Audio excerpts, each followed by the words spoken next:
भारत एक ऐसी जमीन जहां 1.5 अरब से ज्यादा लोग रहते हैं, जहां हर कुछ किलोमीटर पर भाषा, खाना और संस्कृति बदल जाती है। इसका इतिहास इतना पुराना और गहरा है ना कि दुनिया के कई बड़े बड़े देश भी इसके सामने बच्चे लगते हैं। तो चलिए आज भारत की इसी 5000 साल पुरानी कहानी के कुछ पन्नों को पलट कर देखते हैं।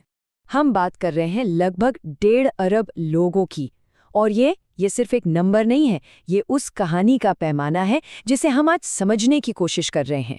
तो सवाल ये है कि इतनी बड़ी आबादी, मतलब मानवता के छठे हिस्से की कहानी आखिर बताई कैसे जाए? ये अपने आप में एक बहुत बड़ी चुनौती है, पर कोशिश यही रहेगी कि ये सफ़र दिलचस्प बने। ये सफ़र हमें ले जाएगा 5000 साल पहले के शानदार शहरों से लेकर आज के दौर के स्टार्टअप्स और स्पेस मिशंस तक। तो चलिए शुरू करते हैं। चलिए कहानी की शुरुआत करते हैं एकदम शुरू से, मतलब 5000 साल से भी पहले, जब दुनिया की सबसे पहली और सबसे उन्नत शहरी सभ्यताओं में से एक ने इसी धरती पर जन्म लिया था। हम बात कर रहे हैं सिंधु घाटी सभ्यता की। जरा सोचिए, जिस वक्त मिस्र के लोग पिरामिड बना रहे थे, उस वक्त यहाँ हड़प्पा और मोहनजोदाड़ो जैसे एकदम व्यवस्थित शहर फल फूल रहे थे। लेकिन फिर लगभग 1900 ईसा पूर्व के आसपास ये महान सभ्यता अचानक इतिहास से जैसे गायब ही हो गई। आखिर हुआ क्या था? ये आज भी एक बहुत बड़ा रहस्य है। और ये शहर कोई मामूली शहर नहीं थे। मतलब क्या कोई यकीन कर सकता है कि आज से 4500 साल पहले भी उनके पास ग्रिड पैटर्न पर बनी सड़कें थीं, जबरदस्त ड्रेनेज सिस्टम था और तो और काम करने वाले फ्लश टॉयलेट्स भी थे। ये उस जमाने की इंजीनियरिंग का एक कमाल का नमूना। शहरों के बसने के बाद दौर आया विचारों का, वो विचार जिन्होंने आने वाले बड़े बड़े साम्राज्यों और दर्शन की नींव रखी। चलिए देखते हैं कि ये सब कैसे हुआ। इसके बाद आता है वैदिक काल, और इसका नाम पड़ा वेदों से। अब वेद शब्द का मतलब ही है ज्ञान। ये वो पवित्र ग्रंथ हैं जिनमें भजन और प्रार्थनाएं हैं, और इन्होंने ही हिंदू धर्म और दर्शन की एक तरह से नींव रखी। एक मजेदार बात यह है कि शुरुआत में वेदों को लिखा नहीं गया था, उन्हें कंठस्थ किया जाता था और पीढ़ी दर पीढ़ी बस सुनाकर आगे बढ़ाया जाता था। इसीलिए तो उन्हें श्रुति भी कहते थे, मतलब जो सुना गया हो, सदियों बाद जाकर उन्हें लिखा गया। अच्छा, अब कहानी में थोड़ा और आगे बढ़ते हैं। साल 321 ईसा पूर्व में। ये वो वक्त था जब छोटे छोटे राज्य एक साथ आए और एक विशाल साम्राज्य बना, जिसे हम आज मौर्य साम्राज्य के नाम से जानते हैं। ये भारत की पहली एकीकृत महाशक्ति थी और इसके सबसे महान शासक हुए सम्राट अशोक। अशोक की कहानी ना एक बहुत बड़े बदलाव की कहानी है। उन्होंने अपना शासन एक क्रूर विजेता की तरह शुरू किया था, लेकिन कलिंग के भयानक युद्ध ने उन्हें अंदर से बदल कर रख दिया। उन्होंने बौद्ध धर्म अपना लिया, हिंसा का रास्ता छोड़ दिया और अपने पूरे साम्राज्य में शांति और करुणा का संदेश फैलाया। उन्होंने अपने आदेशों को पत्थर के खंभों और चट्टानों पर खुदवाया, जो हमें आज भी दया, सहिष्णुता और अच्छे शासन की याद दिलाते हैं। मौर्य साम्राज्य के बाद भारत एक बार फिर छोटे छोटे राज्यों में बंट गया, लेकिन फिर लगभग 320 ईस्वी में उदय हुआ गुप्त साम्राज्य का, जिस दौर को अक्सर भारत का गोल्डन एज या स्वर्ण युग भी कहते हैं।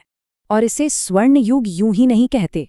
ये वो दौर था जब ज्ञान और विज्ञान सच में अपने चरम पर थे।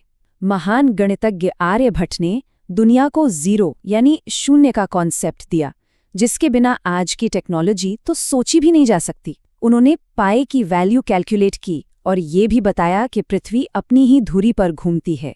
साथ ही कला, साहित्य और आयुर्वेद भी इस दौर में खूब फले फूले। भारत की दौलत और इसकी लोकेशन ने इसे हमेशा से बाहर के लोगों के लिए, चाहे वो हमलावर हो या व्यापारी, बहुत आकर्षक बनाया। तो भारत एक तरह से दुनिया का चौराहा बन गया, जहां अलग अलग संस्कृतियां आकर मिलती थीं, घुल मिल जाती थीं और एक नई पहचान बना लेती थीं। सोचिए, यहाँ वो सब कुछ था जो उस वक्त की दुनिया को चाहिए था। मसाले, रेशम, हीरे। भारत की इसी दौलत ने फारसियों से लेकर यूनानियों तक और फिर बाद में मुगलों तक सबको अपनी तरफ खींचा। मुगलों ने भारत पर एक बहुत गहरी छाप छोड़ी। एक तरफ थे अकबर महान जैसे शासक जिन्होंने धार्मिक सहिष्णुता की नीति अपनाई और सभी धर्मों के विद्वानों का स्वागत किया, तो वहीं दूसरी तरफ उनके पोते शाहजहां ने ताजमहल जैसी बेमिसाल इमारतें बनवाकर वास्तुकला को एक नए मुकाम पर पहुंचा दिया। अब जैसे जैसे मुगल साम्राज्य कमजोर हुआ, यूरोपीय ताकतें व्यापार के बहाने भारत के तटों पर आने लगीं। पुर्तगाली, डच, फ्रांसीसी और आखिर में आए अंग्रेज, सब इस अमीर देश से फायदा उठाना चाहते थे। लेकिन ब्रिटिश ईस्ट इंडिया कंपनी सिर्फ व्यापार के लिए नहीं रुकी। धीरे धीरे उसने अपनी चालाकी और फौजी ताकत से भारत की सियासत पर कब्जा करना शुरू कर दिया और 1858 आते आते भारत सीधे ब्रिटिश क्राउन के कंट्रोल में आ गया। यहीं से शुरू हुआ ब्रिटिश राज। यहीं से भारत के स्वतंत्रता संग्राम की एक नई कहानी शुरू हुई। महात्मा गांधी ने दुनिया के सामने अहिंसक प्रतिरोध का एक अनोखा तरीका रखा। सविनय अवज्ञा यानी अन्यायपूर्ण कानूनों को शांति से न मानना, नमक मार्च जैसी जनयात्राएं और विदेशी सामानों का बहिष्कार, इन तरीकों ने ब्रिटिश साम्राज्य की जड़ों को हिलाकर रख दिया। और जानते हैं सबसे दिलचस्प बात क्या है? कि आज़ादी के इस नए आंदोलन की जड़ें हजारों साल पुराने दर्शन में थीं। भारत का जो आदर्श वाक्य है, सत्यमेव जयते, वो प्राचीन उपनिषदों से लिया गया है। ये दिखाता है कि ये लड़ाई सिर्फ राजनीतिक आज़ादी की नहीं थी, बल्कि गहरे दार्शनिक मूल्यों की भी थी।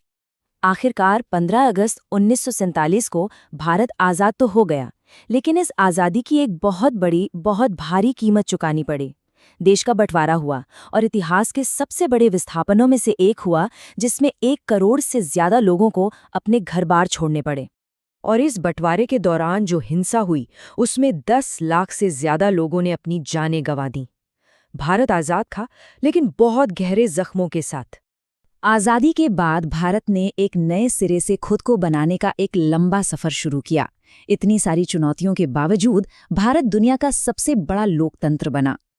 आज़ादी के बाद का सफ़र आसान नहीं था, लेकिन भारत ने हर मोड़ पर खुद को साबित किया। 1950 में दुनिया का सबसे बड़ा लिखित संविधान लागू हुआ। हरित क्रांति ने देश को अनाज के मामले में आत्मनिर्भर बनाया।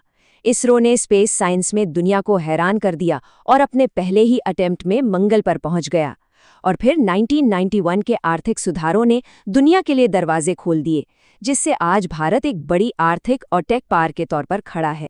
तो ये था 5000 सालों का एक छोटा सा सफर, सिंधु घाटी के उन सुनियोजित शहरों से लेकर आज के ग्लोबल पावर हाउस तक। ये कहानी है मुश्किलों से लड़ने की और हर बार खुद को एक नए तरीके से गढ़ने की। लेकिन कहानी यहाँ खत्म नहीं होती, ये तो लगातार चल रही है। 5000 सालों के इतने उतार चढ़ाव देखने के बाद सवाल यह है कि भारत की कहानी का अगला पन्ना क्या होगा।